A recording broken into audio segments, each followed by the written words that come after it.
In this video, we're going to go through a couple of examples of some single server models in waiting line problems.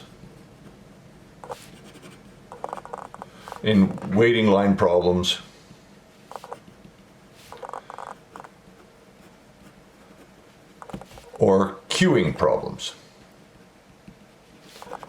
So really, these problems are relatively straightforward. It's just knowing which formula to use and how to go through. It's relatively systematic. I think this is relatively straightforward material, but there are a lot of different types of questions that we can ask. So in order to do this, the first thing we need to do is we need to have our questions, our parameters. So arrivals, average every 30 minutes, and service, as you remember from the original information, you need to know service, a service rate and an arrival rate, and service is 3 customers per hour. So this one is a rate. We see customers per hour. This one is average every 30 minutes. So that isn't a rate, so we need to convert it into a rate. So that's the first thing that can go wrong in these queuing models, is that you don't have a rate. So if we convert that to a rate, we would take the inverse of it. The other thing we need to recognize is here we have minutes and here we have hours. So that's the only trick that an instructor like me can put into a queuing problem to sort of throw you off base. So then let's convert that to hours, and we would have average every 0.5 hours. So now we have hours and hours, but we don't have a rate yet. So arrival rate then is equal to 2 customers per hour. It's just the inverse of that. 1 over 0.5 is 2, so we have 2 customers per hour. Now we have 2 rates, and we are off to the races. If you get this right, almost everything else will be straightforward. So then now let's look. Utilization is equal to, and that's rho, is equal to arrival rate. I'd encourage you to look at the introduction to queuing math problems video, which sets these formulas out in more detail. I am just going to highlight how to work through them here. Just checking that things are still recording. So that would be equal to 2 over 3 equals 0.67. The utilization is always between 0 and 1, and it's the probability that there is at least one person in the system that your single server is busy. So let me demonstrate how that works. So the probability of n is customers in the system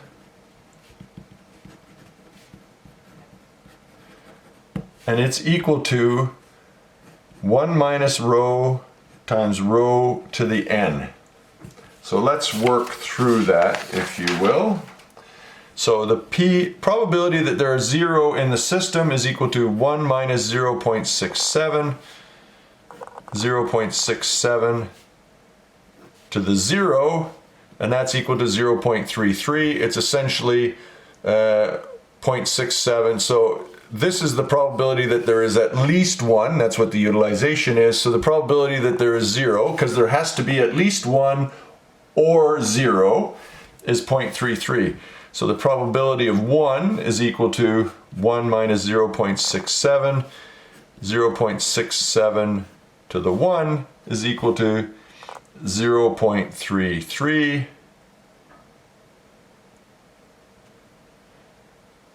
Oh, sorry, 0.22. I'm looking at my notes incorrectly. Probability of 2 is equal to 1 minus 0.67 times 0.67 squared is equal to 0.148. Now, what if I ask you what the probability of 2 or less is? The probability 2 or less is equal to the probability of 0 plus the probability of 1 plus the probability of 2. Those are the only 3 states of nature that can occur. It's either 0, 1, 2. Otherwise, it is more than 2. So we would have equals 0.33 plus 0.22 plus 0.148. So the probability that there is 2 or less is 0.070. And again, we might say our standard is to have 2 or few people in the system, and that will happen 70% of the time. We can say that's what our system is, and then we can evaluate whether we're meeting that or not. Now, what about the question that the probability that there's 3 or more? Well, I've seen students forget that it has to be either 2 or less or 3 or more. It can't be, right? So in that circumstance, it's 1 minus the probability of 2 or less would be equal to 1 minus 0.7 is equal to 0.30. So there's a 30% chance that there are 3 or more people in the system. I've seen students sit there in an exam and calculate 3, 4, 5, and then the light comes on and says, oh my God, this is going to go on forever. And so you just need to remember that with a probability, all of the probabilities sum to 1. This goes from 0 to infinity. So if you know 2 or less, you can easily convert to 3 or more. So that is something to think about. There is also another way to calculate that, and I did introduce it in my introduction to the math, and that is the probability n is greater than k, so that is the probability of more than k units people in the system is equal to lambda over mu, utilization, and this is in the other video too, to the k plus 1. So this is the probability that there, and so last question, what is the probability that there is 2 or more? So then 3 or more is equal to 0.67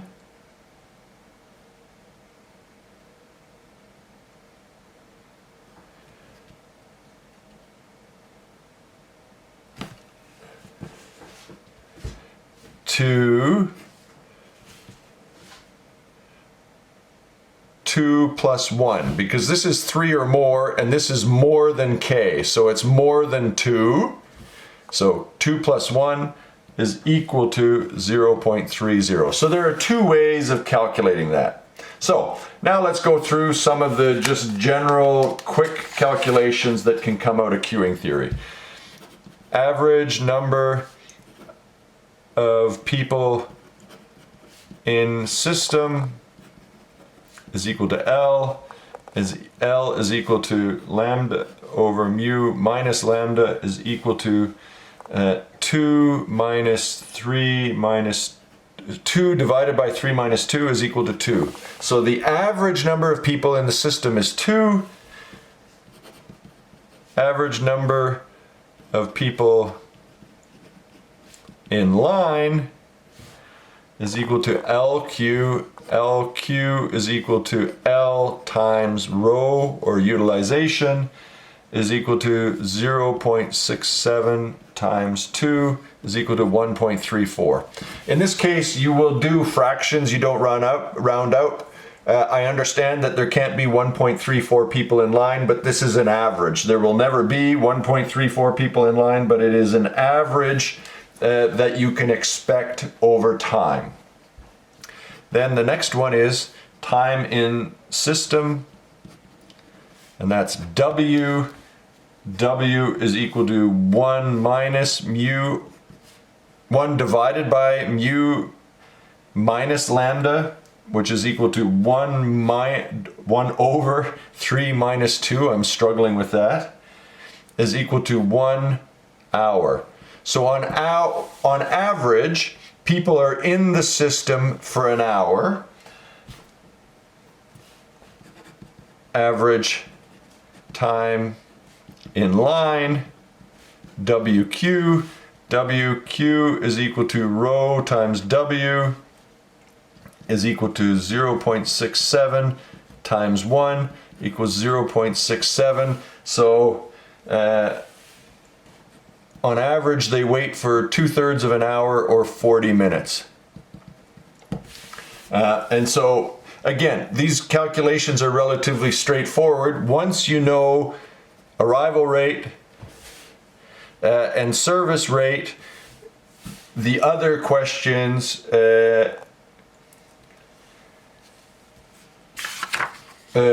become relatively straightforward to answer. So let's just look at a couple of other things. What would happen if I increased service rate to 3.5 per hour? So our original service rate was 3 customers per hour. Now it is 3.5 per hour. Utilization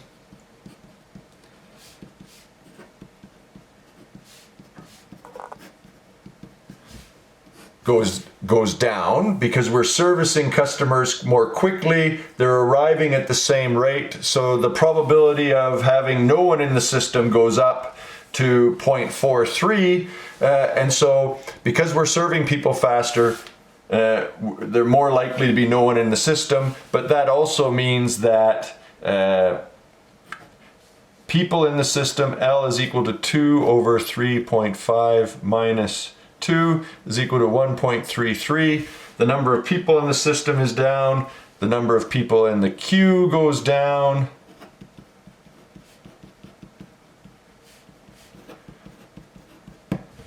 The time in the system goes down.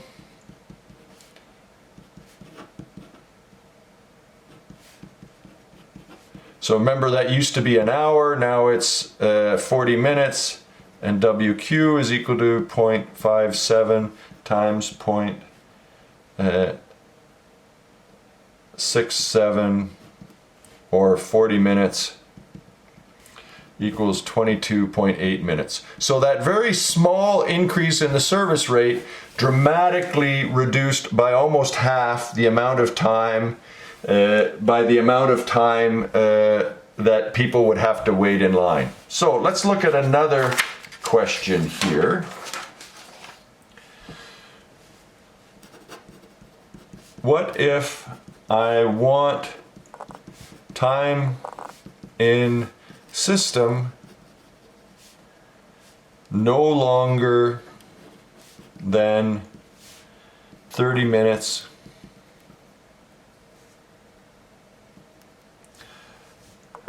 what would service time have to be? I can't really affect arrival rate. I suppose I could if I did pricing strategies, but I can't affect service rate. So if that's what happened, what would service rate have to be? So the first thing I would do is I would say, okay, 30 is equal to 1 over x minus 2, because this is arrival rate. We know what that is. X is our unknown, our service rate, and this is our target. What have I done wrong? This is in minutes, this is in hours. Very common mistake that that students make, and it is a place where you can get tripped up. So make sure you have units correctly. So the accurate way to do it would be 0.5 hours, which is 30 minutes, is equal to 1 over x minus 2. And then I would just solve 0.5x minus 1 is equal to 1. 0.5x is equal to 2. X is equal to 4. So in order for time in system to be 30 minutes, we would have to have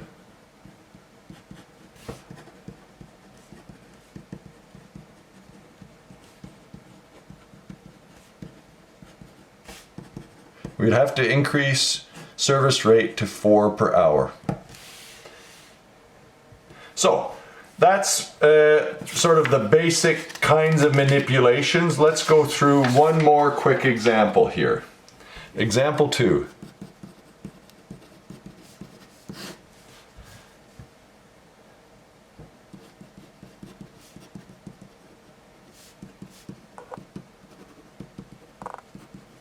Cycle time is equal to 3 minutes. That's another way of saying service time is equal to 3 minutes.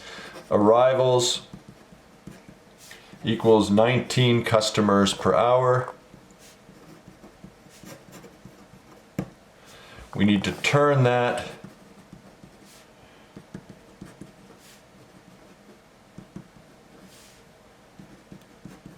into service rate, so we would take 60 minutes.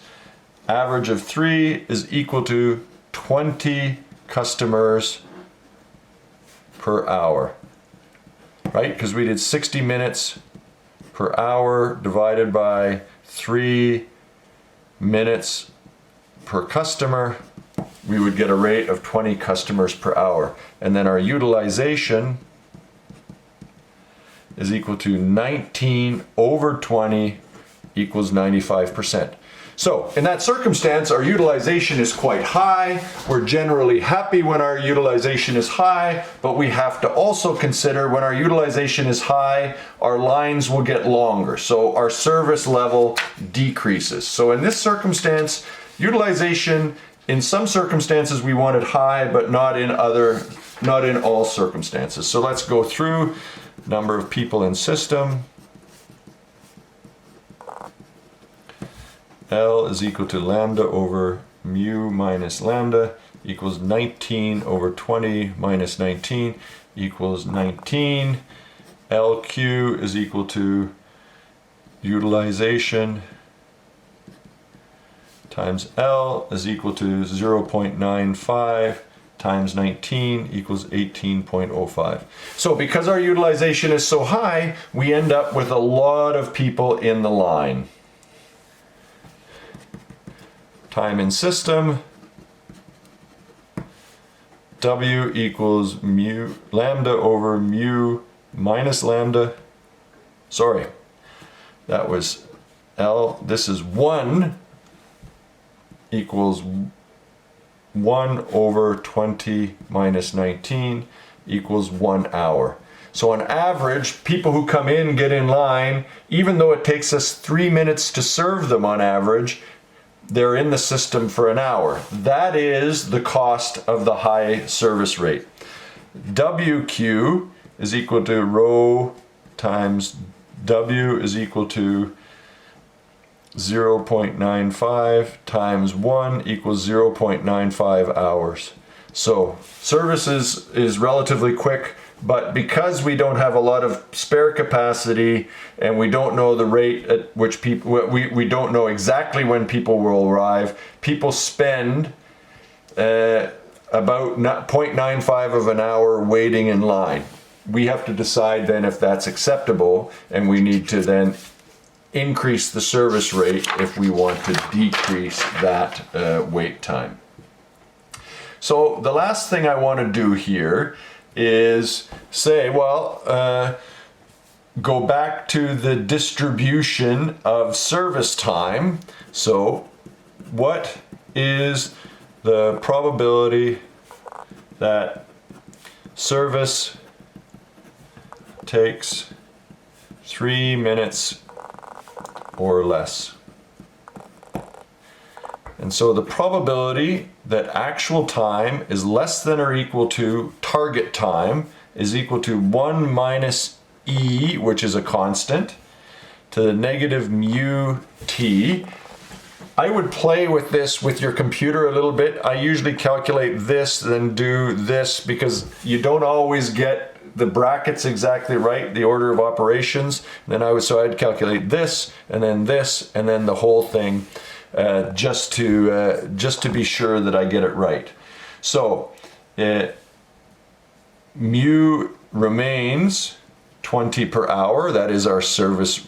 That is our average service rate. We've got 3 minutes here, we've got hours here, so we have to convert T into hours. So we have to convert 3 minutes into hours. So that's 3 over 60 is equal to 0.05 hours. Again, getting units right is really the only trick that can be in here. We need to be the same. So the probability that it takes 3 minutes or less to serve a customer, so the probability that T is less than or equal to 0.05 is equal to 1 minus e to the negative 20 times 0.05 equals 1 minus 0.368 equals 0.632. So 63% of the time it will take 3 minutes or less to serve a customer. So that's how we would do those calculations. That gives you a comprehensive introduction to the types of questions that you might get asked and how to do those calculations. I think queuing or waiting models are relatively straightforward. There are just a lot of formulas. You got to be able to play with them. You get those usually in advance. It's just knowing how to apply them. Think about the two things that can go wrong. First thing is, do I have a rate? So is it customers per hour, customers per minute? If it's a rate, then you're fine. If it's a time, then you need to convert that into a rate. The second thing is, am I in the same units? If I'm not in the same units, I need to convert to the same units. If I do those two things, there's almost nothing that can go wrong. Good luck with queuing theory.